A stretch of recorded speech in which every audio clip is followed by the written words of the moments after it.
Visit to social media. It went viral, of course. Yeah, working in your hometown, having your mom drive up. Can't beat that.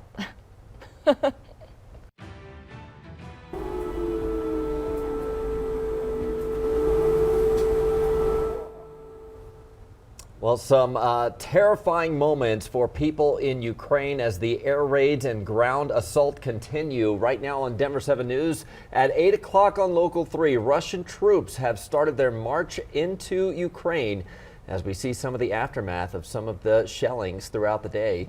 The world has now turned its attention to the situation in Eastern Europe and what comes next after what's being called one of the most tense moments since World War II. This is right out of the Russian playbook to manufacture a provocation as a justification for invading Ukraine.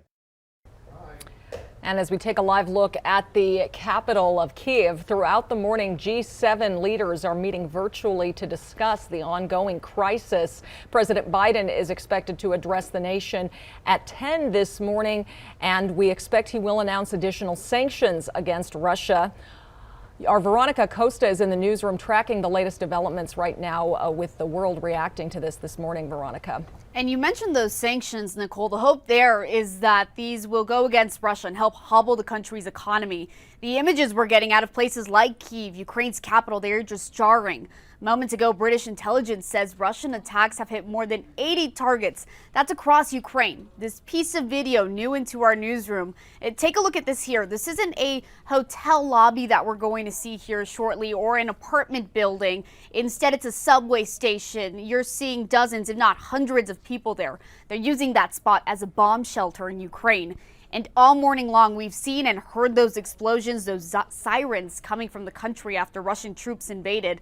All of these people taking shelter because take a look at this. This is what's happening outside in Mariupol, Ukraine. You see those military vehicles on fire, dark plumes of smoke, that fire you just saw there. Troops working around all of that, making their way around the damage as best they can. And we've also shown you images of Ukrainian residents all morning long as well.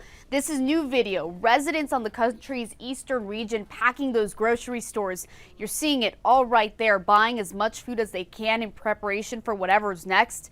The United Nations Relief Division is telling nearby countries to brace for a flood of refugees. And there have been rallies for peace around the world this morning. We'll have one right here in Colorado later today. Organizers say they plan to hold a demonstration on the steps of the Capitol at 1 o'clock. We're bringing you the latest updates all morning long, so make sure you're sticking with us. We're in the newsroom this morning. I'm Veronica Costa, Denver 7. Absolutely, Veronica. Yes, countries including Germany saying they will help with the refugee situation. Of course, hard to imagine what people in Ukraine or with family there are going through. Denver 7 spoke with a woman here in Colorado. She says she is terrified and working to get in touch with her friends and family. It's like something out of a horror movie. I mean, it's the worst nightmare scenario.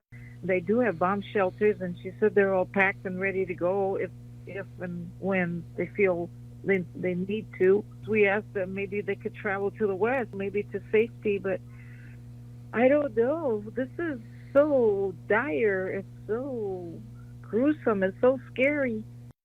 Meanwhile, Colorado lawmakers are responding to the Russian invasion. Senator Michael Bennet has called on the U.S. and our allies to punish Russian President Vladimir Putin for his unprovoked aggression. He's calling for more sanctions, exploring opportunities to support the Ukrainian resistance and to support democracy and the rule of law. Representative Lauren Boebert, meanwhile, is calling on the Biden administration and Congress to turn away from oil and gas exports. She says we must regain our energy independence and also take immediate steps to export far more of our clean liquid natural gas to our European allies. Boebert says taking those steps will tame inflation and strengthen democracies around the world. So we will be updating you throughout the morning with any new developments that come from overseas on air on our website, thedenverchannel.com, and through the Denver 7 mobile app. It's also a Denver 7 Weather Action Day. As you wake up, you will see more fresh snow on the ground across the metro and in the high country. Let's take a live look outside right now from our studios here at Spear and Lincoln as the morning commute kind of gets into its heaviest hours. We have team coverage this morning, so you know what to expect as far as the road conditions. Still many frozen and slick spots out there, but we want to get to Lisa first for a look at temperatures that will rise just a little bit up to the 20s today. Weeks like this, because then we really appreciate spring. You're right, though, it is going to warm up a little bit today. You can see some of the most recent snowfall that rolled through town, last of it on the east side of town, and now we're starting to see a little clearing. You might still get a few flurries with some of that cloud cover this morning, but for the most part, any additional accumulation would be extremely light, and the mountains are seeing some sunshine out west too.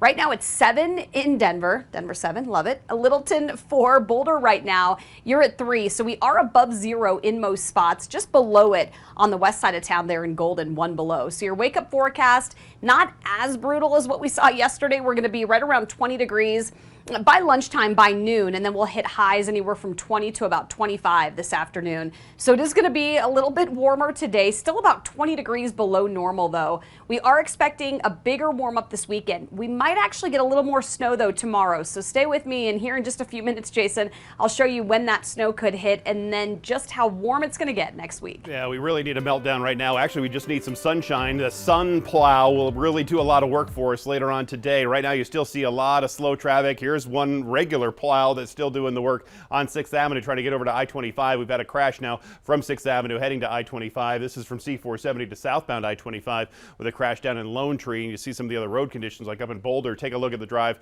that we have overall, and still a lot of slow traffic up to the north side. Earlier rollover crash near Berthoud causing those big delays. It's registering at 2 hours. Not sure it's quite that long, but side roads and Highway 120 or 287 are going to be a better option for you here this morning. Still a lot of slow traffic on C-470 down to the Denver Tech Center, where you're looking at basically triple the commute time in a lot of spots for us here this morning on and off the highways. It will get better. It's just going to take some time for us to get some of this volume off the freeways, let the sunshine do its work, and really improve the road conditions. Christian Lopez is right over here on I-70 heading west, right past Havana, going over here to Central Park and 270.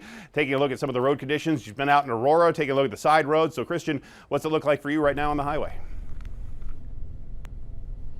Yeah, Jason, we're seeing slow traffic in this area as well. Let me show you what we're seeing. So we're seeing a lot more traffic compared to other areas that we've been at this morning. We've been going anywhere between 10 to 30 miles an hour here on I-70. We're going westbound, and just a little while ago we did see a slide off. So a car was going way too fast and ended up going in a ditch. So be very careful out on the roads. It is very slick out here.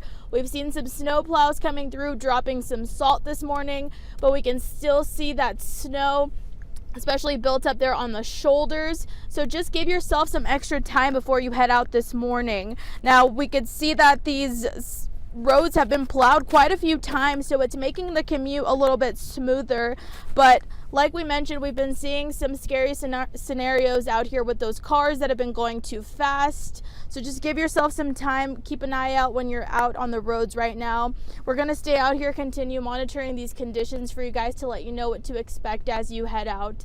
Back to you guys in the studio. All right. Thank you, Christian. Be safe. And the airport is seeing another day of flight cancellations and delays.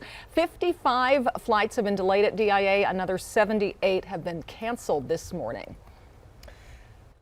ATF agents are trying to help Westminster firefighters figure out the cause of another home explosion. 8 townhomes along Sheridan Boulevard were destroyed yesterday afternoon. Investigators say 2 residents and a firefighter were also hurt in the blast and the fire that followed. Neighbors told us they could feel the heat from the flames. It was just a giant flume. The whole sky. And then with the wind, it was coming just this way. So all the ash on the ground and everything, it was just coming straight at us. Everybody's trying to help each other out, man. Grabbing dogs, moving them out the way, carrying old women down the sidewalk and everything. Westminster police say the complex had hired a construction company to work on water heaters and furnaces. It isn't clear if or how that's connected. The scene was just 2 miles away from a deadly home explosion on Knox Court from Tuesday. Investigators do not believe the incidents are related, though. We'll be right back for more Denver 7 News on Local 3.